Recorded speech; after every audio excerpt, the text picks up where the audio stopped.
Hey everybody, and we're here for another flute lesson, which is awesome. I love doing these things, and I think it's really fun.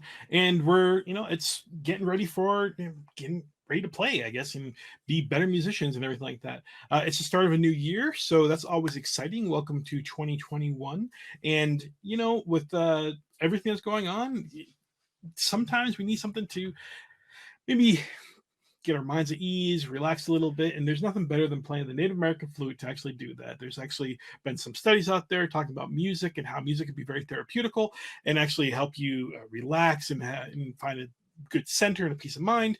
And you know what? The Native American wood flute, it's just a beautiful sound. It actually does sound really relaxing and it's very nice and centralful. So if you're playing it and you actually want to kind of, get your emotions out, this is the best instrument or one of the best instruments out there to actually be able to do that with. So I love this instrument. I think it's fantastic.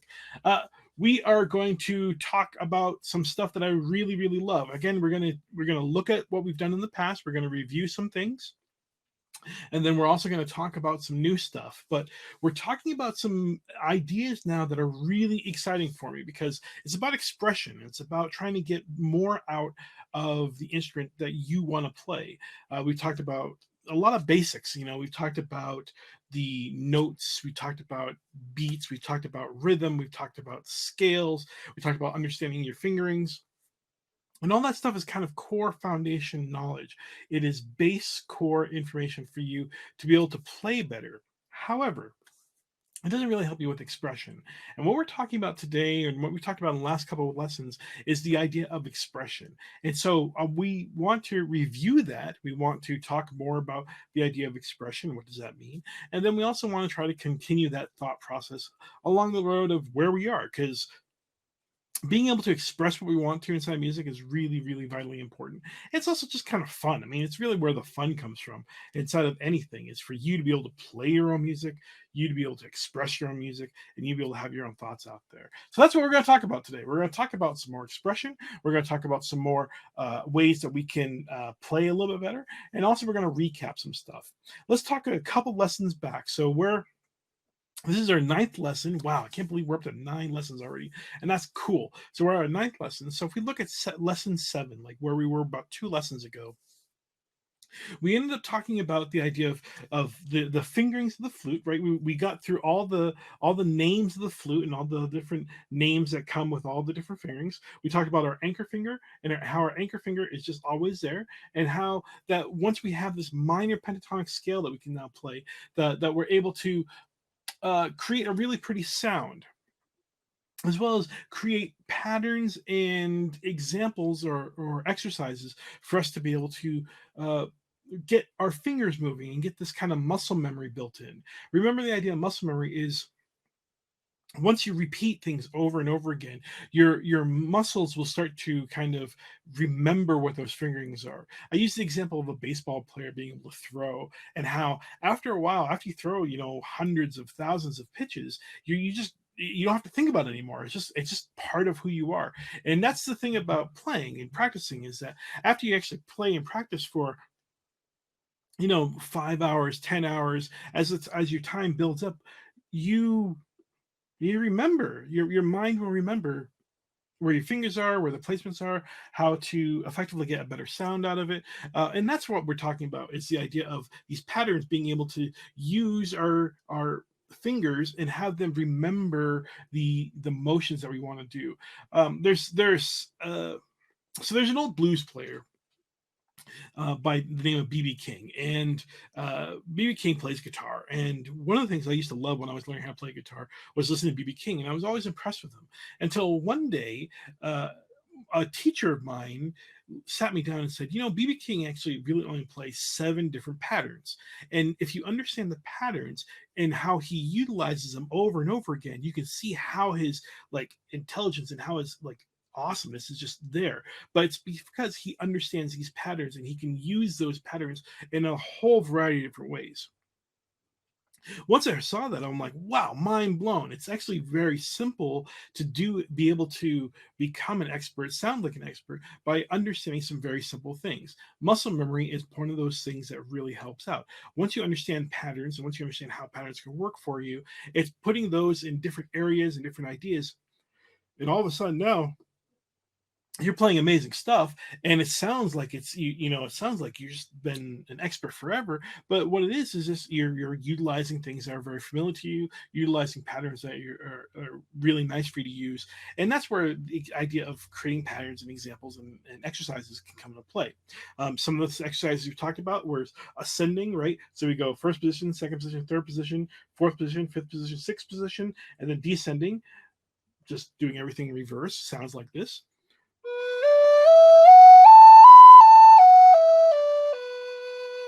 And again, the one of the big tenets of this kind of patterns and exercises and creating some sort of things that you can utilize over and over again is understanding them in a rhythmic context. So I usually start, my metronome off at like 60, and in my with my metronome at 60, you have this nice little click, and all of a sudden you can practice this rhythmic context as you're playing your exercises.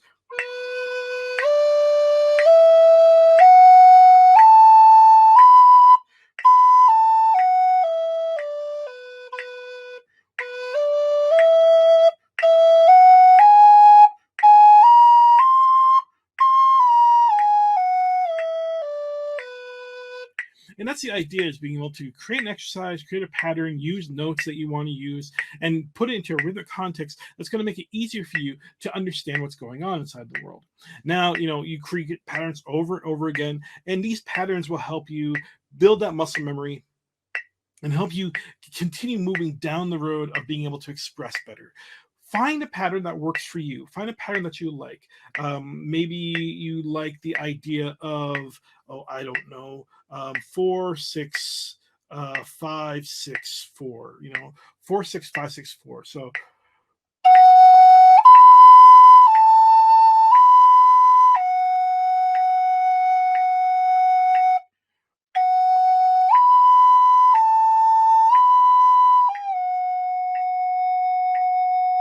and now when you're using your own stuff to play your own, your own. Sorry. So when you're playing your own music and everything like that, now you can use that pattern over and over again.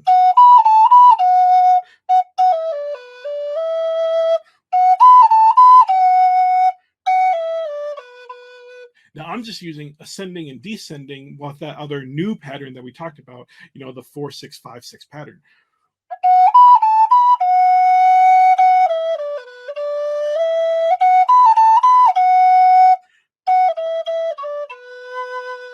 And you can see how now, putting a pattern together can create like a really kind of pretty song and some sort of expression for you. And that's kind of the importance of what we learned about, or kind of what we're talking about 2 lessons ago.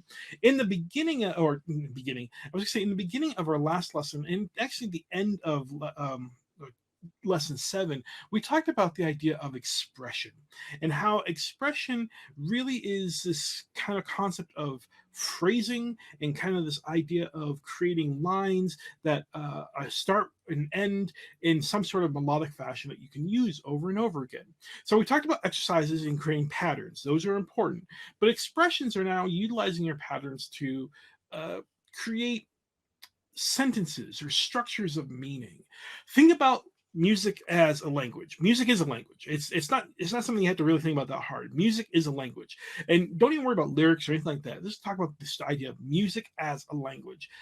Language, the way that we communicate, we have words, and those words get put together into structures that we can combine the words into, and create sentences, and those sentences are ideas of thoughts that we're able to convey to other people. You can then group those sentences into paragraphs and allow people to understand, here's the context of what I want you to learn about in this block of sentences. And then those paragraphs can be combined into multiple paragraphs to create larger thoughts, chapters or stories or tells or whatever you want it to be. But the idea of communication is we start with something small, and then we build upon that small into other areas so that we can create something that people can understand. That's what we've been trying to do here, right? We start off with the notes, right? We know the notes. Now we're creating exercises which are putting those notes together into simple structures. Now that those structures are there, we can use these structures to create phrases or sentences that people can now hear and understand. with those sentences, we're able to convey thoughts and in larger understandings, right? So let's say I'm sad. Am I going to play something fast or really upbeat if I'm sad? Probably not. I'm probably going to spend my time being a lot longer in notes, and I'm probably going to end up more in the minor field than I will in the major field, because minor tends to lean itself more towards a sad feeling or sad emotion than major does. Major tends to lean ourselves towards a much more happier emotion. So if that's the case, I'm going to use my descending patterns to get into the minor feel, right? I'm not going to stop on my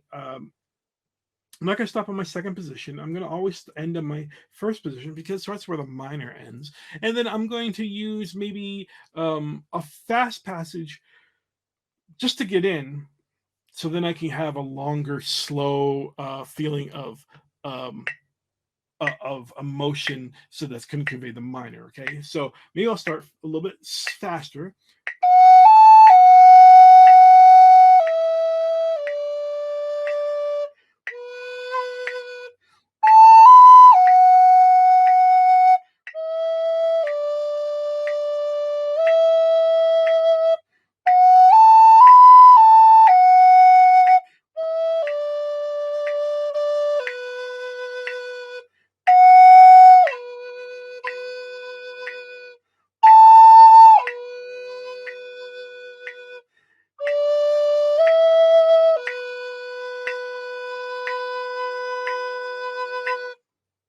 Right? That's not really an upbeat, happy sound. It's a much more somber sound. But that's because the phrasing I'm doing is trying to create that feeling of more darkerness, the more sadness, a little bit more somberness, I guess is a good way, right? There's not really a lot of fast passages moving in there, but I'm using the same types of fingerings that I would for faster passages. I'm just slowing them down, taking breaths where I need to take breaths, and making sure that I'm always going to end on the lower notes. But what if I want to go happy? What if I want to be a little bit more upbeat? Well, then instead of ending on the first position, I'm probably going to end more on the second position, because that's more the major sound, right? That's more the upbeat sound, and I'll still use the same types of patterns, but I'll probably speed things up a little bit. And by using that, I can make things feel a little bit better. Maybe I can start off slow and then speed up to kind of convey a little bit more upbeatness.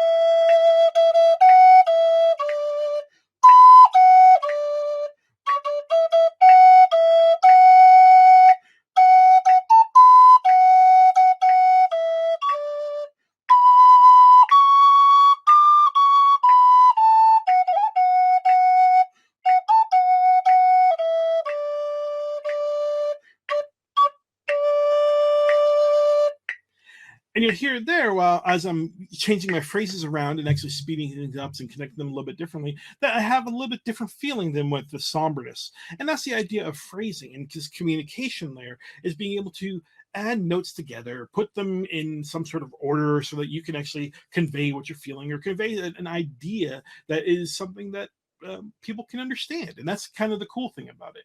Phrasing is so important because it allows us to tell the story. Now, last week and moving into this week, we talked a lot. We're talking about the idea of attacks and releases. Now, attacks are how we start the sound, and releases are how we end the sound. And we talked last time with the idea of two simple attacks, two attacks that we normally know. And the first one is the just sigh attack. It's the that's what we blow into, just, and we're used to that sound. It's something that we've been using the whole time. And the second attack is what we call the who attack, or it's a little bit more like a gust of attack, right? You're just putting a little bit more air in instead of just sighing in. You're now pushing a little bit, forcing just a little bit more air by going who, who, who. That's a sigh, and then the who, who. Okay, and so we have the sigh attack, which sounds like this.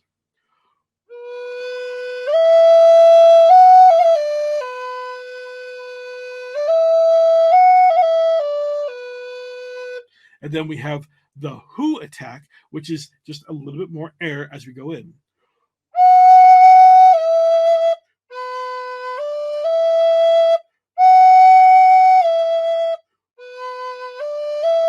And you can hear with the who that we're just pushing a little bit more. It's not this as simple as a sigh. It just has a little bit more air going through it.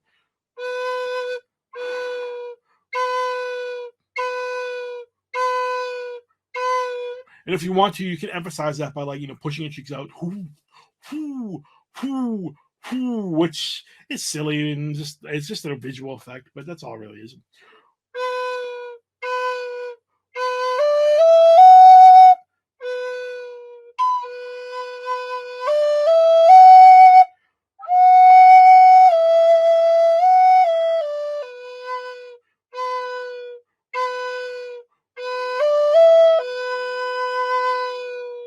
Right? And that's the idea, is there's two attacks. We also have releases. So we start the note by attacking it, and then we end the note by releasing it. That's kind of the concept. So you have attack, sound generation, and then you're letting the sound generation go. Now, the two releases that we talked about last week are very simple. One is the trail off release, and it's something that you see a lot with the sigh breath. It's just things just kind of fade out. They just trail off. It's nothing too pronounced. It's just kind of goes out and just ends. That's the sigh to the trail off.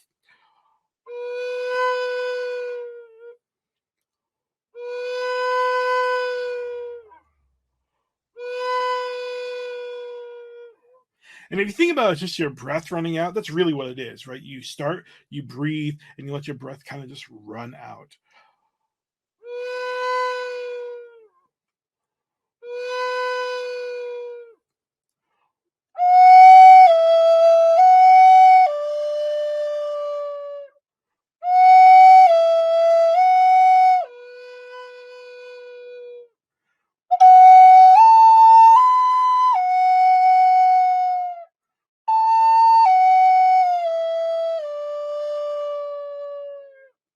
And it's just that kind of trail off. The other one is a little bit more pronounced. And it's called a cutoff, and it's really simple. All we do is you just stop the flow of air. So we go, and that's where we get like the who and the cutoff. Who, who, who, who, and it's just we're just cutting off the air. That's all it is. And so we get a much more pronounced ending of it because we're just cutting off the air as we breathe. Now, there's a difference with what I'm going to show you with one of the releases we're going to talk about today, but this is just a cut off with just the breath.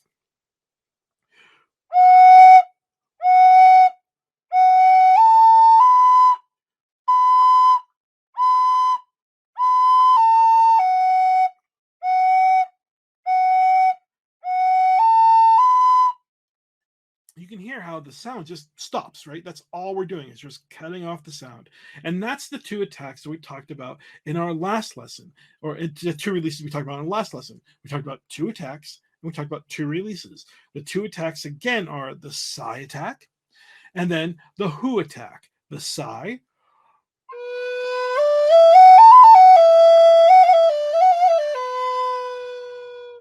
and the who.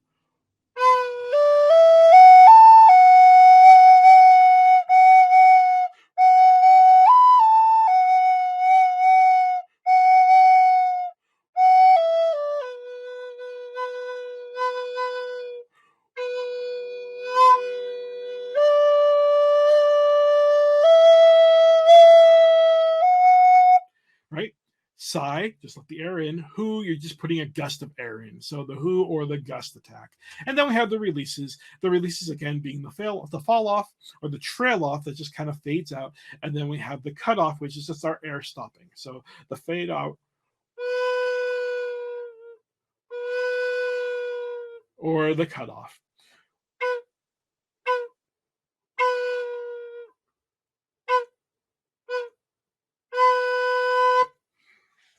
Now, those are just the two different types of releases and attacks that we talked about. But there are more, and there's so much more out there. And that's the thing that gets really fun about playing the instrument is being able to put attacks in that are kind of fun, and put fade outs or put releases in that are more expressive to where you want to be, whatever it is, if you're happy or sad or all the other stuff in between.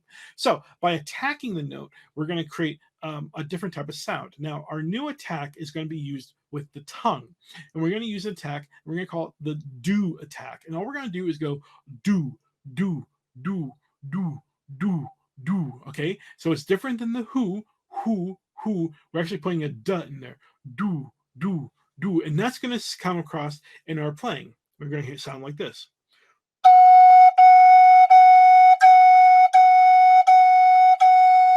And you can hear how there's like a slight little raise of sound and then a slightly more precise attack. And this is because the duh gives us a little bit more air through it, but it's also going to give us a little bit of sound with our tongue that's going to make things a little bit more pronounced. And that's important, right? Here's just the regular here's just a regular C on or actually I'm not playing my A, I'm playing my B flute. So here's a regular D just playing with the regular who attack. And now I'm going to play it with the do. You can hear how that has a little bit more pronunciation in the attack itself.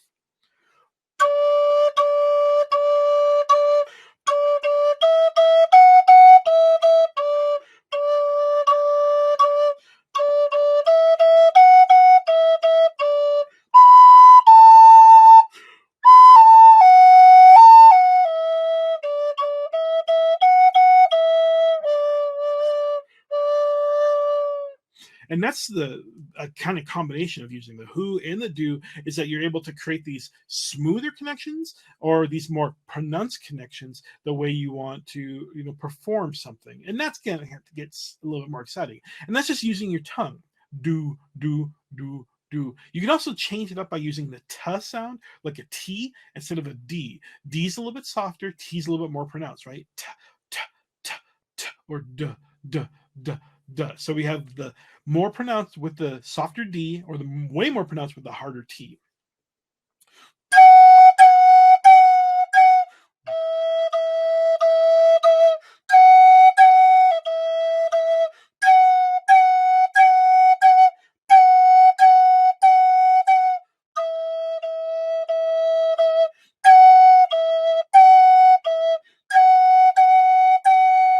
And you can hear the difference in that, right? There's a lot more pronunciation inside the T attack, the t, and then you have inside the D attack. It's a little bit more subtler, duh, but it's a lot more pronounced than the huh. Okay, so we have 4 attacks that we talked about now. We have the sigh, which is no starting, it's just the you're breathing into it. We have the who, which is the gust, which gives you a little bit more breath. It's just a push of sound. Okay, you have the duh, which gives you a little bit more pronounced sound, but just not as harsh as it could be. So it's a little bit more pronounced. Duh, do, do, do, and then we have the t sound, which is going to be a lot more pronounced. The and you can always tell with T's that they push more air through. So by natural, the T is going to always push more air through. The D doesn't push as nearly as much air, duh, duh, duh, duh, which is why it becomes lighter. So we have those 4 attacks: the sigh, the who, or the gust attack, the do, which is just a more pronounced attack, and then the two. So to, do, who. It's kind of just harsher to easier, which is really comes down to. But now you can play with your exercises and create different types of feelings within the attack sound. Okay, ascending and descending patterns. That's my D. And I'm going to ascend with the D, I'm going to ascend with the D, and I'm going to descend with the T.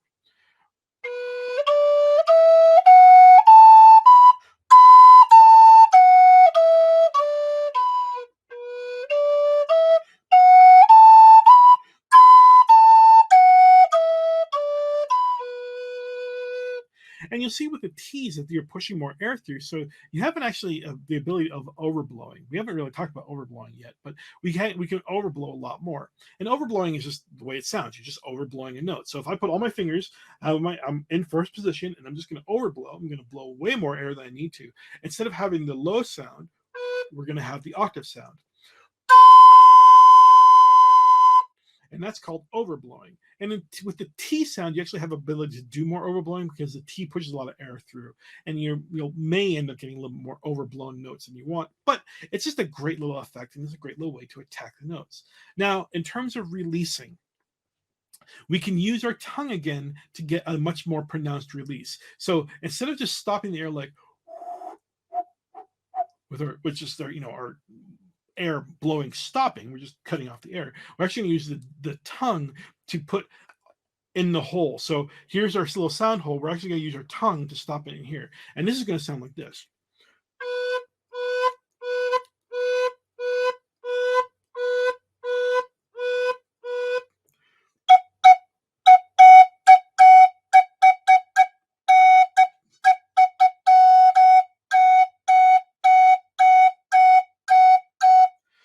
It's a lot different idea than just stopping the air, because you still are stopping the air, but the tongue puts it like a strong cap on it, so you have a much harder release than you do if you just stop blowing. So here's the, but we release with the tongue, it actually is just a lot more pronounced. So we're going to go up,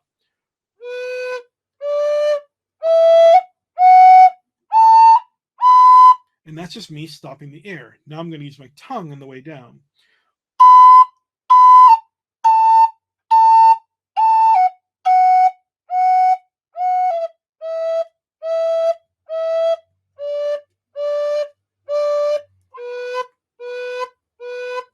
And you can hear how the stop is a lot more just pronounced, right? It's just a lot more ending of it.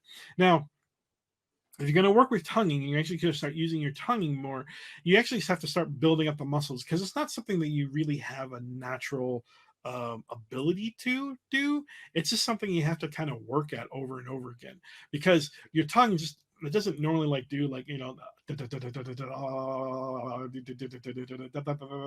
and stop as easily. You can do simple things like, but if you're talking rhythmic stuff like you have to work on your tongue and getting it inside the embouchure and inside the flute properly. It's a really tricky thing, but if you can start working on it, you'll build up. We'll talk a little bit more about tongue exercise and things as we move forward, because there's other different types of abilities. But we're going to end with this right now. Okay, we have 4 attacks: harsher to calmer, right? Or calmer to harsher, depending upon how you want to look at it. So the sigh, the who, the do, the to. So we have those 4 attacks. And then we also have 3 different releases: the trail off, the cut off, and then the hard tongue to stop. Okay. So we have 3 different releases and 4 different types of attacks. Now, those things can start working for you really well if you want to start putting them into your practice regimes and building upon your exercises using the attacks and the releases.